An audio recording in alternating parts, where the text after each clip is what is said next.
that's been a big topic in my work in the neighborhood the last 2 weeks alone. Preparing for a town hall later this month where we're going to really talk about the challenging work ahead of us to stabilize the Midway as it goes through this change. Tomorrow on the council agenda, we're going to vote on funding for supportive housing to keep creating spaces and opportunities for people who are struggling with deep-seated issues and addiction and substance abuse to be able to start to level out their lives and get help. All of those are just in the course of my work as a council member. Being council president means I am now involved in a lot of citywide work as well to really help coordinate our council to deliver what it needs for residents. I just came from a conversation with Councilwoman Bowie, who was giving me the rundown on how she is holding community emotions around the MnDOT Rethinking I-94 initiative and the sort of parallel or related effort within the Rondo community to try to build a land bridge.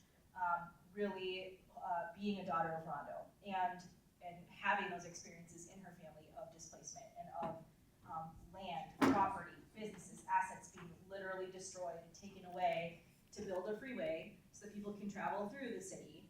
And now, generations later, we're reckoning and we're working with our state agency on a bold vision that's going to undo that harm.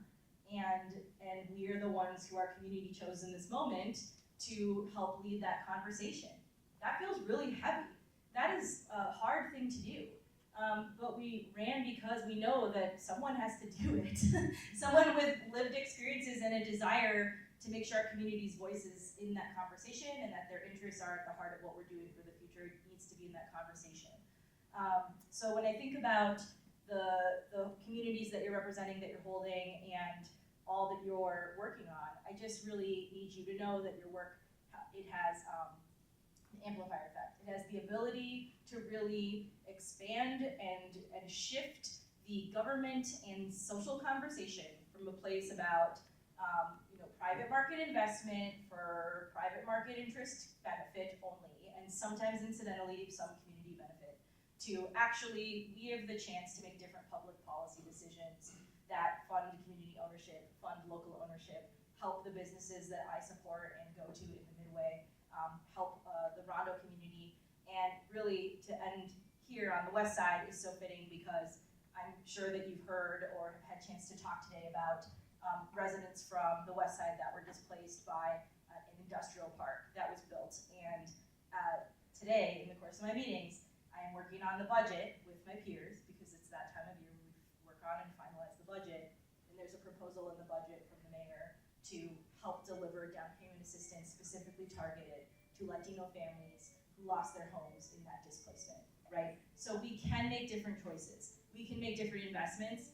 It's also incredibly hard. And what I view this group as doing is operationalizing that work in the outside government sector and next to it and alongside us, right? So that we can make it real for our communities and also to shift the conversation about what is possible and to take the urgency and necessity of who all this is for, why it matters, not just the abstractions, but the business that called me because their property got bought and they were freaking out and we organized emergency assistance for them.